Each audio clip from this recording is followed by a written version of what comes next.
বিসমিল্লাহির রহমানির রহিম। সুপ্রিয় বিনিয়োগকারী ভাই ও বোনেরা, আসসালামু আলাইকুম।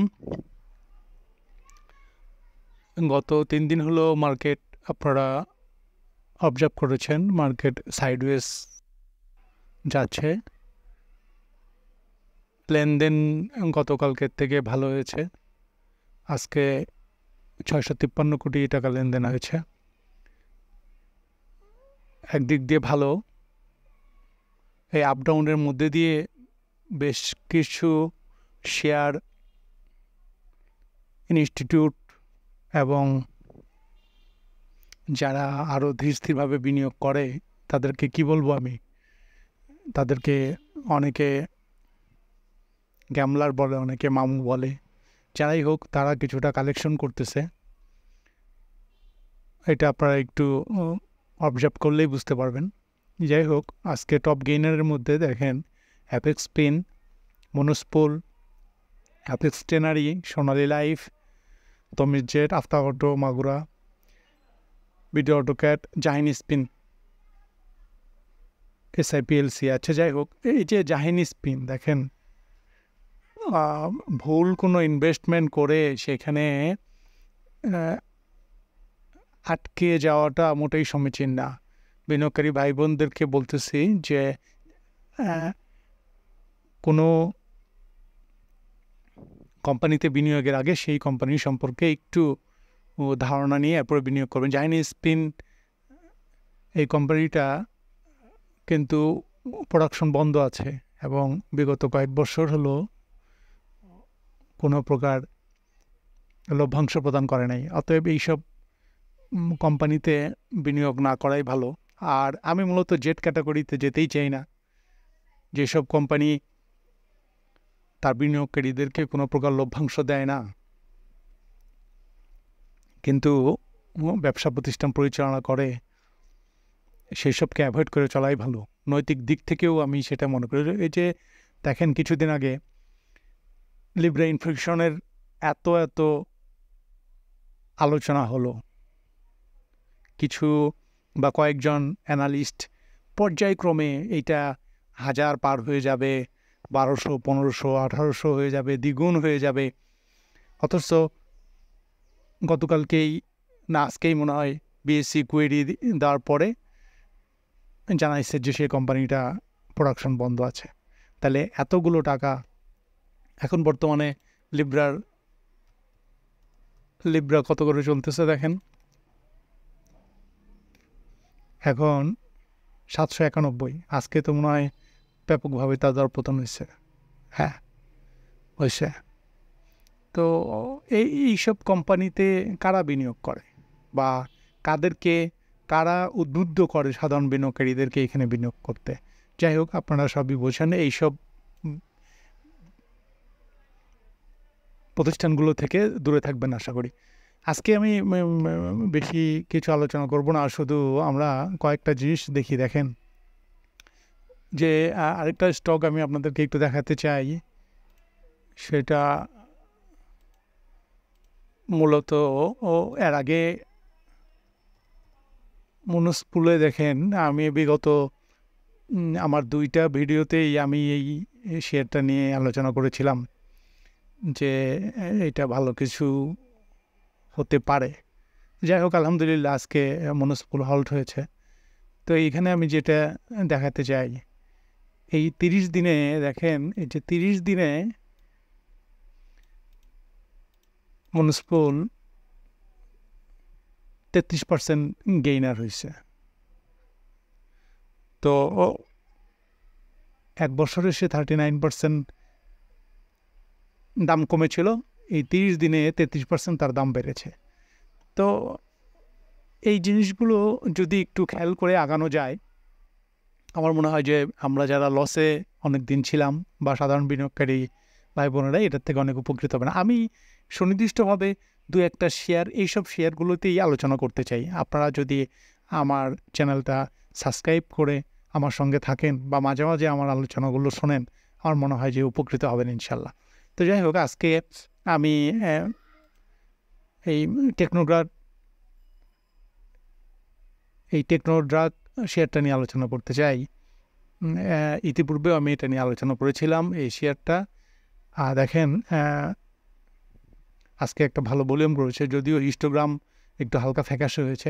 হিস্টোগ্রামের ঘটনা হয়েছে কি, হিস্টোগ্রাম সাধারণত দিন শেষে এটা শো করে, অতএব এটাকে আমি খুব একটা গুরুত্বপূর্ণ বিবেচনা করি না, বিশেষ করে এখনকার মার্কেটে যখন তখন এটা চেঞ্জ হয়ে যেতে পারে। আমি দেখব আমার RSI কত আছে। RSI যদি আমি দেখি, RSI 71, তো এখন পর্যন্ত বিনিয়োগযোগ্য RSI 71 কি এই ধরনের মার্কেটে 90 পর্যন্ত চলে যায়। 71 ঊর্ধ্বমুখী যদিও, কিন্তু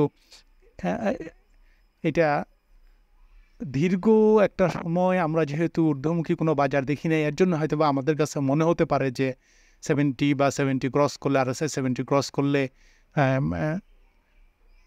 স্টক বা মার্কেট নিচের দিকে আসবে। আসলে এই ধারণাটা আমার মনে হয় এখন পাল্টানোর সময় আসছে। এখানে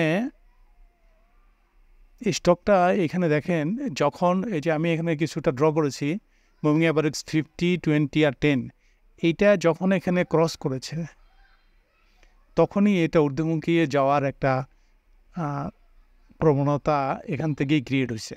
অতএব আমরা এটা যদি আপ ডাউন করে আমরা রেখে দিই আমাদের পোর্টফোলিও, আমার মনে হয় যে এটা একটা ভালো একটা রিটার্ন আমাদেরকে দিতে পারে। এই বিষয়টা আপনারা চিন্তা ভাবনা করতে পারেন। এরপরে আরেকটা শেয়ার নিয়ে আমি যদি আলোচনা করি, সোনালী পেপার। এই সোনালী পেপার শেয়ারটা দীর্ঘ একটা সময় দেখেন, যদি আমি দূর থেকে দেখি, একটা ডাউন ট্রেন্ডে ছিল। এই সোনালী পেপারটা আমরা যদি একটু খেয়াল করি, সোনালী পেপার 52 সপ্তাহের হাইস্ট ছিল 319 টাকা, আর 52 সপ্তাহের লো ছিল 121 টাকা। সেখানে আমাদের বর্তমান প্রাইস আছে কত? 159 টাকা, অর্থাৎ 50 প্রায়। তাহলে এখনও আমাদের এটা অনেক দূর একটা মুভমেন্ট দেওয়ার পজিশন ক্রিয়েট হয়ে আছে। তার মধ্যে ইনস্টিটিউট হোল্ডিং বেড়েছে। গত দুইটা EPS খারাপ দিলেও থার্ড কোয়ার্টারের EPS দিয়ে দেখেন এটা একদম কাভার করে ফেলছে। এটা ডিভিডেন্ড ইল্ডও ভালো, 40% ক্যাশ দেয়। অতএব অনেক দিন মুভমেন্টে যায় নাই, প্রায় 52 সপ্তাহের নিচে কাছাকাছি অবস্থান করতেছে এবং সেখানে ভালো ভলিউম আসতেছে। এই ধরনের শেয়ারগুলোতে আমরা ইনভেস্ট করে রাখতে পারি। তাই আপনারা এই শেয়ারটাও বিবেচনা রাখতে পারেন।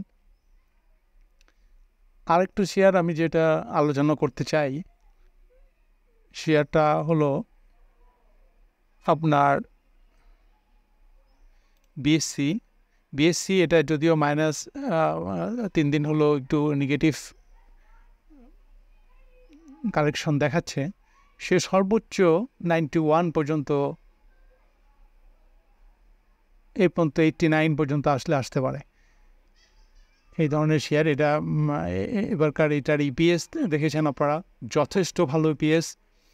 আর যদি একটু দেখি আর EPS আর এটা বিএসসি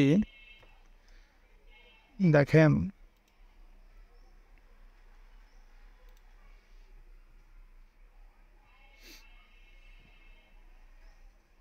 কন্টিনিউ পজিটিভ। 23-এ 25% ক্যাশ দিয়েছে, 24-এ 25, পর্যায়ক্রমে এটা বাড়তেছে। তো এইগুলো ফান্ডামেন্টাল শেয়ার। গভর্নমেন্টের কাছে 52% আছে, ইনস্টিটিউটের কাছে 21, মাত্র 26%, 26.56, অর্থাৎ 27% শেয়ার আছে পাবলিকের কাছে। অতএব এই ধরনের শেয়ারগুলো যখন একটা র্যালি করে তখন অনেক ভালো কিছু হয়, এটা আপনারা অতীত অভিজ্ঞতা থেকে জানেন, আমি জাস্ট মনে করায় দিচ্ছি। তো এই শেয়ারটার দিকে আপনারা নজর রাখতে পারেন। সিমিলার স্কয়ার ফার্মার কথা আমি বলতেছি বরাবরই। স্কয়ার ফার্মা দেখেন, স্কয়ার ফার্মা এই ঊর্ধ্বমুখী প্রবণতা বজায় রাখছে। হ্যাঁ, এবং স্কয়ার ফার্মার যদি ফান্ডামেন্টাল দেখেন, ইনস্টিটিউট ক্রয় করেছে বিগত দেখেন ডাইরেক্টররা পর্যায়ক্রমে ডাইরেক্টর হোল্ডিং পর্যায়ক্রমে বৃদ্ধি হয়েছে এখান থেকে। আর পাবলিকের থেকে আস্তে আস্তে ডাইরেক্টররা কিনে ফেলছে। একটা শেয়ার কখন ডাইরেক্টররা কেনে? যখন ডাইরেক্টরদের জানা থাকে যে আমাদের কোম্পানিটা অনেক ভালো কিছু করবে, তখনই তো ডাইরেক্টররা পর্যায়ক্রমে কেনে। সেই সঙ্গে ইনস্টিটিউট পারচেস করতেছে। পাবলিকের থেকে গত মাসে কিনে নিছে, বিদেশিদের থেকেও কিনে নিছে, ইনস্টিটিউট কিনে নিছে। আর এটার ইপিএস যদি দেখেন, দারুণ রকমের ইপিএস। সেই সঙ্গে ডিভিডেন্ড ইল্ড চমৎকার। ক্যাশ দেখেন 100%, 105%, 110%। তো এবার আশা করি আরও বেশি হবে। হিসাব অনুযায়ী 130% পর্যন্ত দিতে পারে। তো এই শেয়ারটাও পর্যায়ক্রমে 120 টাকা পর্যন্ত পর্যায়ক্রমে আপনারা এটাকে সংগ্রহ রাখতে পারেন। তো এই আজকের আলোচনা ছিল। আমি আমার আলোচনা দীর্ঘায়িত করব না। আপনাদের যদি কোনো পছন্দের কোনো শেয়ার থেকে থাকে আপনারা জানাইতে পারেন। আশা করি সেটা নিয়ে আমি আলোচনা করার চেষ্টা করব। পরবর্তী শেয়ারের আলোচনা করার আগ পর্যন্ত সকলে ভালো থাকবেন। আসসালামু আলাইকুম রহমতুল্লাহ।